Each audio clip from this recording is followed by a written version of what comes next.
Just 5 months after its last major election, Turkey is going to the polls again. The Justice and Development AK party in government has had to readjust after the end of its 13 years of one-party rule.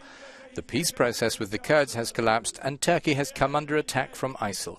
We talked to the editor of Turkey's #1 newspaper in English, Hurriyet, Murat Yetkin. Yetkin says on November the 1st, President Erdogan and the Justice and Development Party will try to win back an absolute majority in parliament. Conditions have changed dramatically since the last elections. The peace process is stopped and terrorist action has escalated. How do you think this will be reflected in the elections? What you have said is very important. We have had the PKK relaunching attacks, the military reacting to them forcefully, and killings, funerals and human rights being violated. It's like the 1990s.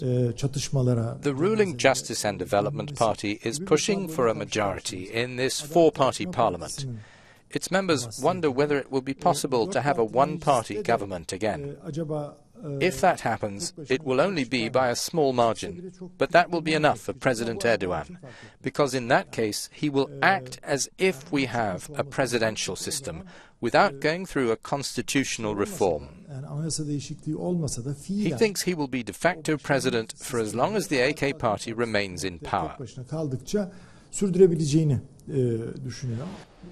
Erdogan critics suggest that the PKK conflict has been somehow initiated by him to try to erode voters' support for the Kurdish-dominated HDP. Erdogan wants to change Turkey's constitution so the president has greater powers.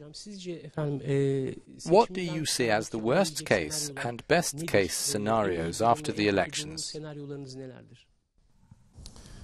Well,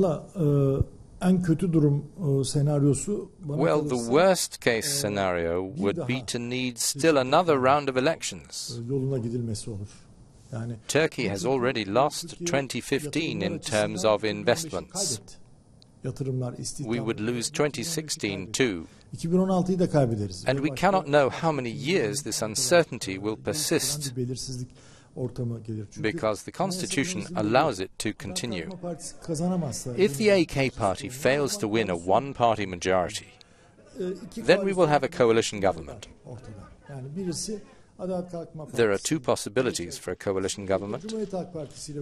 One is to have the AKP with the MHP nationalists, and the other to have the AKP with the CHP Republicans. The AKP with CHP scenario would be a consensus coalition, which Turkey has not had for many years. This consensus coalition would bring the two main political streams of Turkey together. This coalition model looks highly likely to produce a democratic constitution, which would definitely not be a constitution for a presidential system. Syrian refugees and Russian air power skirting the borders are less in discussion than Turkey's economic slowdown in the context of these elections, yet remain immediate and pressing problems for the next government.